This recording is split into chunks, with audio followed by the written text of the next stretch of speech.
할렐루야. 하나님께서 오늘도 저와 여러분들을 붙드시고 은혜 가운데 인도해 주시기를 바랍니다. 오늘 하나님께서 우리에게 주신 말씀은 요나서 제1장 17절에서 2장 10절까지 있는 말씀입니다. 저와 여러분들은 하나님의 주권을 믿습니다. 하나님은 역사의 시작이며 끝이다. 생사화복 흥망성쇠를 주관하신 분이시다.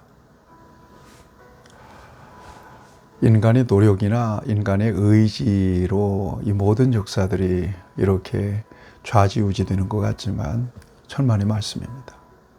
하나님의 주권적 의지에 의해서 이 세상 모든 만물이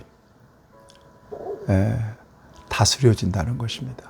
누구의 의지를 따라? 하나님의 의지를 따라. 그러니까 우리가 보기에 불합리하게 보여도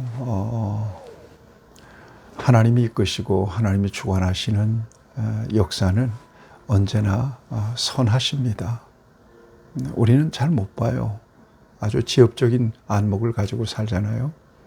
하나님은 전체를 바라보시면서 역사를 통솔하시고 주관하십니다.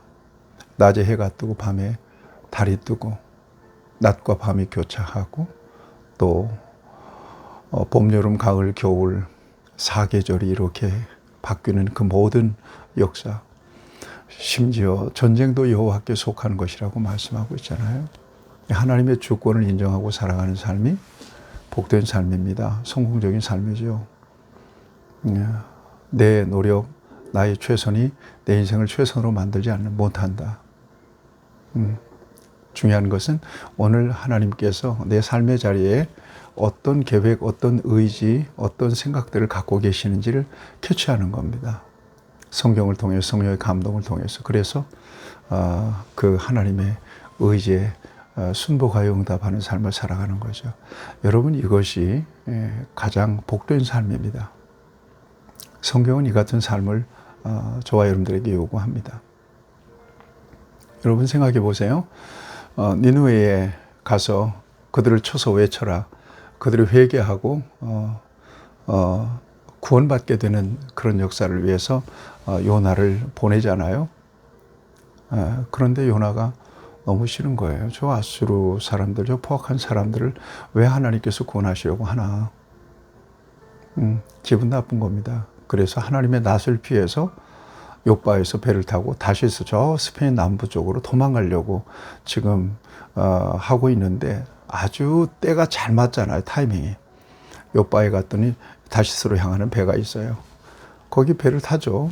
그리고 한동안 이렇게 순풍에 돛을 단 듯이 유유히 가는데 요나는 이제 됐다 싶고 배 밑창에 가서 깊이 잠이 들었거든요. 그런데 어느 순간에 풍랑이 일어났어요. 이 풍랑은 범상치 않은 풍랑입니다. 그러니까 종교적인 어떤 그런 분위기가 생기잖아요. 자기들이 믿는 신들의 이름을 부르면서 의지하잖아요. 한 사람의 같은 불순종 때문에 여러 사람들이 죽게 생겼습니다. 위험에 빠집니다. 여러분, 이게 있습니다. 저와 여러분들이 가정이라면 그 가정의 영적 제사장이라고 생각하면 나와 여러분들에게 주어진 어떤 그 가정에 대한 책임이 굉장히 커요.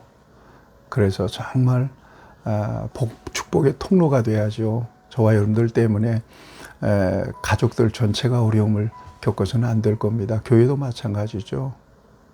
저와 여러분들의 책임이 큽니다. 저와 여러분들 때문에 교회가 풍랑을 만나면 안 되겠죠. 많은 사람들이 어려움을 겪고 시험에 빠지고 갈등을 하고 그래서는 안 되겠죠. 한 사람이 얼마나 중요한지 몰라요. 순종하는 한 사람을 통해서 하나님 복을 주세요.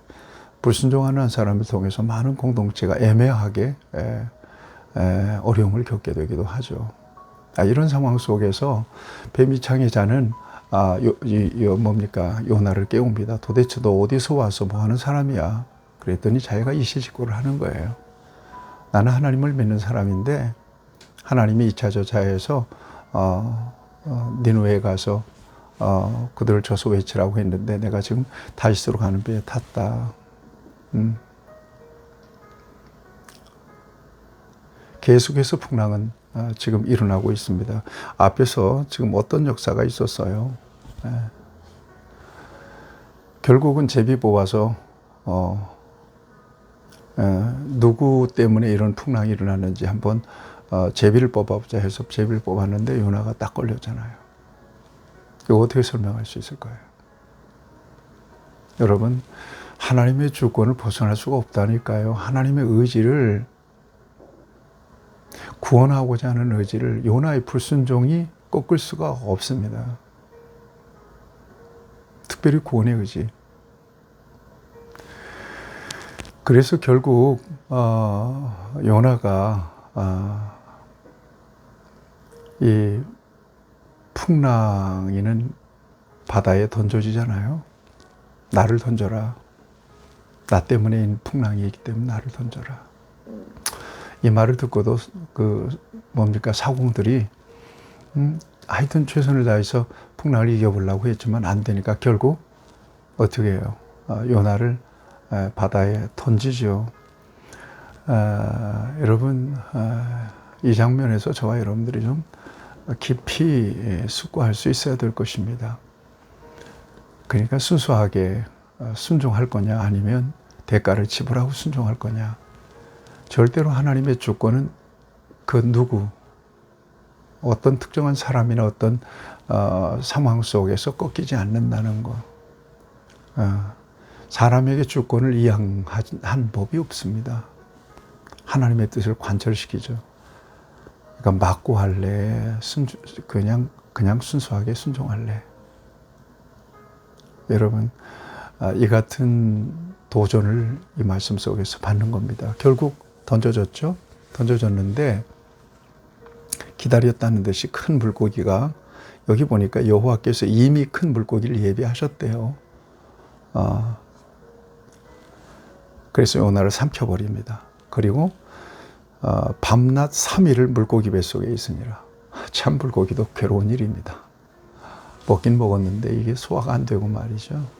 근데 그 물고기 뱃속이 얼마나 답답했겠습니까? 온갖 오물을 뒤집어 쓰고 정말.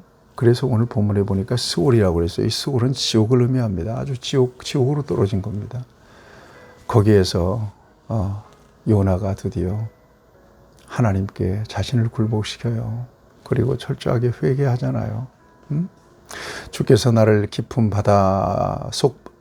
속 바다 가운데 던지셨으므로 큰 물이 나를 둘렀고 주의 파도와 큰 물결이 다 내 위에 넘쳤나이다. 내가 말하기를 내가 주의 목전에서 쫓겨났을지라도 다시 주의 성전을 바라보겠나이다 하였나이다. 물이 나를 영혼까지 둘러싸우며 깊음이 나를 에워싸고 바다 풀이 내 머리를 감쌌나이다. 와, 이렇게 쭉 구구절절히 9절 보세요. 나는 감사하는 목소리로 주께 제사를 드리며 나의 소원을 주께 갚겠나이다. 구원은 여호와께 속하였나이다 하니라. 구구절절히 하나님 앞에 회개합니다. 하나님 불순종을 회개하고 하나님의 구원의 의지를 이렇게 거스렀던 것들에 대해서 회개하죠. 내 생명이 주께서 여호와여 주께서 내 생명을 구덩이에서 건지셨나이다. 하나님께 구원의 손을 내밉니다. 그리고 10절에 보면 여호와께서 그 물고기에게 말씀하시매 요나를 육지에 토하니라 그랬거든요. 어느 육지겠어요? 니느웨 육지입니다. 배 타고 순순히 갈 수 있었던 그런 니느웨를 물고기 뱃속에서 지옥을 경험하며 사흘 동안 결국 토해진 곳이 니느웨 해변이었습니다. 여러분, 하나님의 주권을 인정합시다. 저와 여러분들이 불순종해도 아무리 발버둥 쳐도 내 뜻대로 안 해주세요. 하나님의 뜻대로 인도하세요. 하나님의 뜻대로 관철시키세요. 그래서 주의 뜻이 무엇인지 분별하고 겸손하게 자기 자신을 낮춰서 하나님께 복종하고 순종하면서 하나님의 뜻이 내 안에서 이루어지고 하나님의 목적이 나를 통해서 이루어지는 그런 좋은 도구로 쓰임받는 저와 여러분들이 될 수 있기를 축복합니다. 하나님 아버지, 주님의 주권을 인정하고 오늘도 주님의 뜻을 깨닫고 순복하는 삶을 통하여 하나님의 뜻이 내 안에서 이루어지기를 원합니다. 예수님의 이름으로 기도하옵나이다. 아멘. 여러분 축복합니다.